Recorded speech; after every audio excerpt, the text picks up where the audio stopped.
So here we are on this wonderful evening, celebrating the journey of Mary and Joseph all the way from Nazareth to Bethlehem, where the Christ child, Jesus, is to be born. And as we celebrate this tonight, and as we've already heard and talked about in the gospel and in the service so far, I'm reminded of my own recent journey to Bethlehem. Now, the group that I went with didn't start quite as far as Nazareth. We started a little bit lower in Jerusalem. And from there, as we went to Bethlehem, we made a pit stop first at a place called Herodium. Now, Herodium is the palace of King Herod the Great, the ruler of Israel under the Roman Empire, and also the ruler of Israel at the time in which Jesus was born. Now, I say palace, but Herodium is really more of a retreat home, if you will, for King Herod. His cabin, his hunting lodge, his beach house, his lake house. Basically, the place where he could go to get away from it all. And now Herodium is up on a great hill. So for our children's choir, kind of a lot bigger than I'm looking down at you right now. And so from this view, kind of like how I have here, Herod could see for miles and miles. Just a wonderful, spectacular view. And the plus side for a king of being able to see anyone revolting in your midst. His house, his palace, Herodium, it had a great pool there with it. And I seem to remember seeing a theater in the distance, not far from the hill as well. The stones that the palace was made of were the finest that you could possibly find in the Roman Empire. In fact, imported all the way from Rome instead of gathered from the fields like most stones were for buildings in those times. And if that wasn't enough, the entire palace was meant to be a tomb for Herod. So in the midst of this mountain, there it is, a tomb. So that when Herod is no more, when he's dead and laid to rest, Herodium will continue to be a symbol of his greatness. It will continue to be a sign of luxury, power, and privilege for years to come.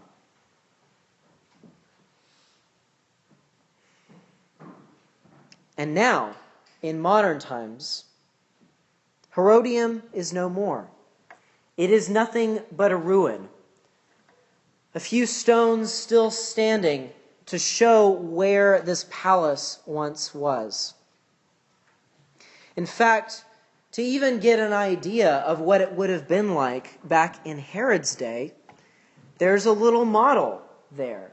So you can see just what it would have been like in Jesus' time. The path leading up and down from Herodium is nothing but dirt and gravel. This place is no longer a sign of luxury.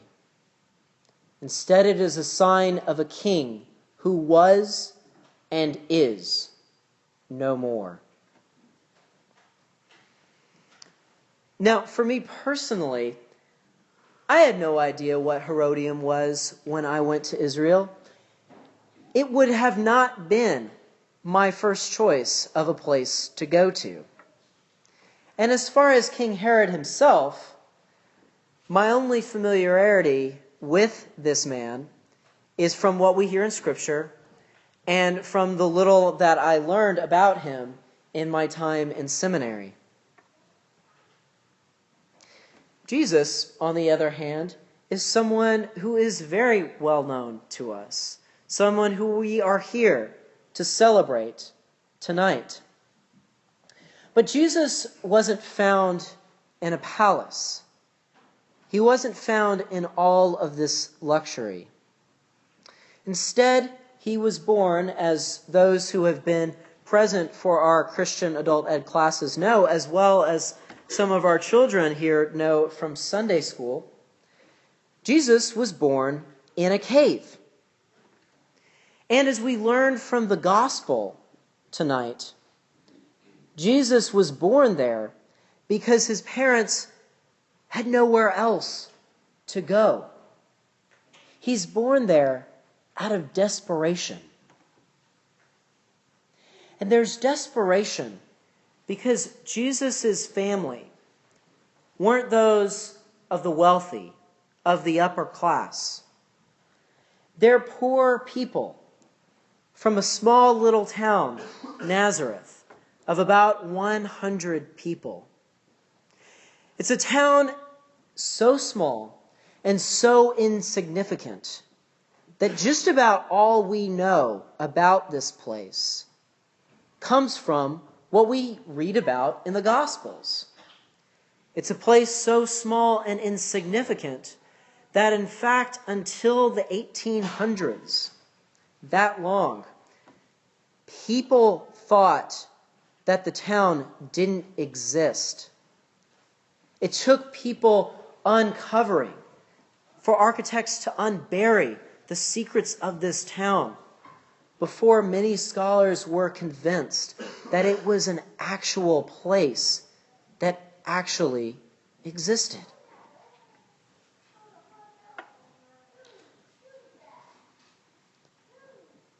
And this place where this baby was born in Bethlehem, to these parents who were traveling many miles from Nazareth to Bethlehem, almost the whole length of the country, this cave is still in Bethlehem today. But it doesn't look like a cave. Our Orthodox brothers and sisters have taken this place and made it a place of honor and reverence. There are paintings and icons adorning the entire church that is where this cave once was.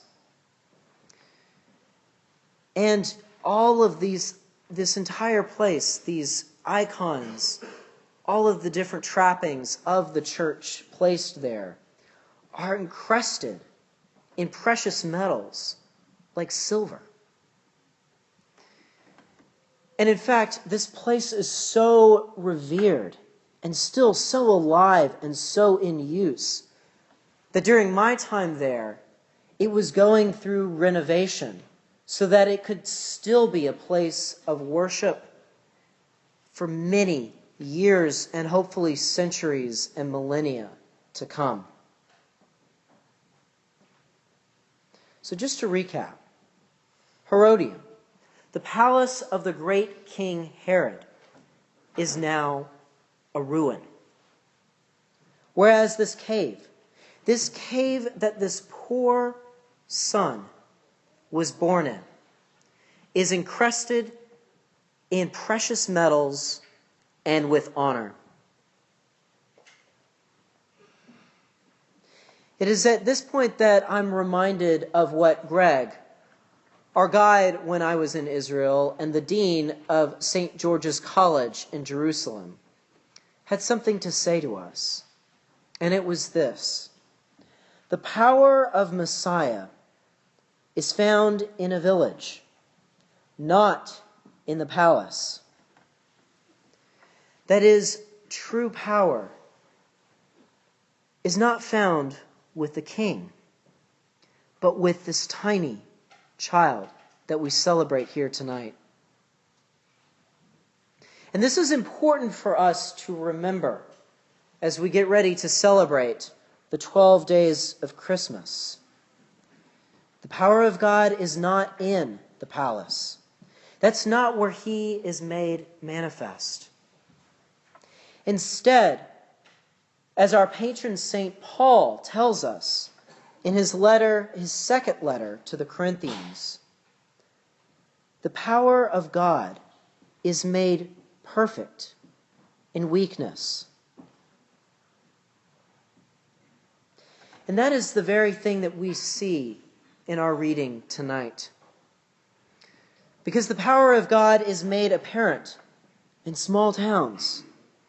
It's made apparent among the poor and destitute, the unknown and insignificant.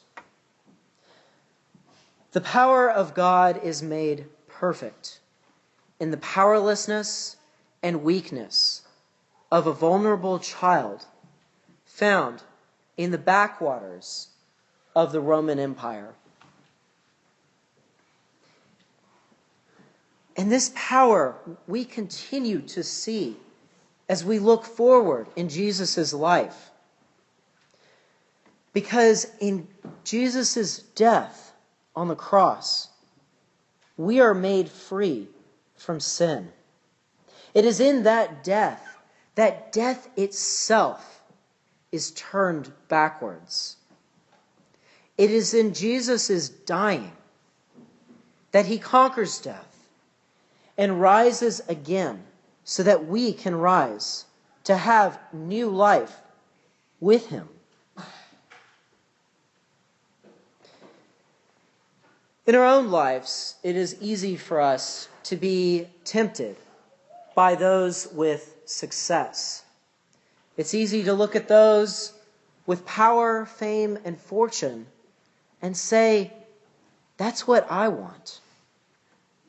But as we see in the Christmas story, Herod had these things: money, luxury, and power. But instead, it is a small, poor, powerless child who we remember. We remember this child who would grow up and be put to death on the cross.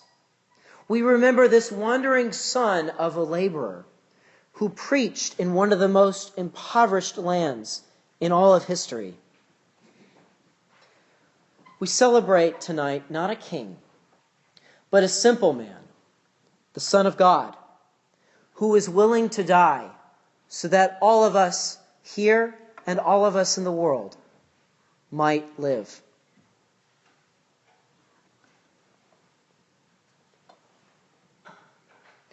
As you gather together with your families, as you get ready to celebrate this great feast of Christmas up until January 6th, the end of this time of celebration, remember who it is that you are celebrating.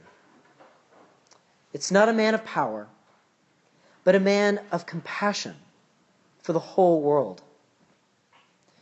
The story that we tell, that we remember, it's not one of luxury, but the humility of a God willing to be born as a human being and to die so that we could be renewed in our life and in our relationship with him. And as you celebrate during this time, reflect on how this story affects you in your life. Are you guided by power and success? Or is your allegiance with the same love, care, and compassion that Jesus had for us? Because the love we receive from Jesus, from his being born in the world, and from his death and resurrection that follows after, from that love stems everything in how we relate to the world. That love affects what we do. It affects how we treat others. And it even affects who we find ourselves interacting with.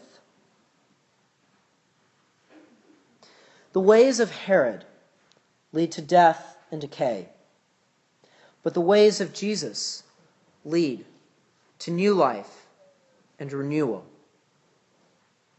And as you celebrate and reflect on this Christmas story, allow the Christ child to come into your hearts and grant you that life and salvation this Christmas season and always. And most of all, have hope. Have hope because true power isn't found in the palace, but it is found in power made perfect through the weakness and vulnerability of this tiny child who grew up to save us all through his death and resurrection. That hope is what we celebrate here tonight. And that hope is what we celebrate here every Sunday. And so, for that hope that we continue to celebrate, for the gift of love that has come from this tiny child, this power made perfect in weakness, we can all truly say, thanks be to God.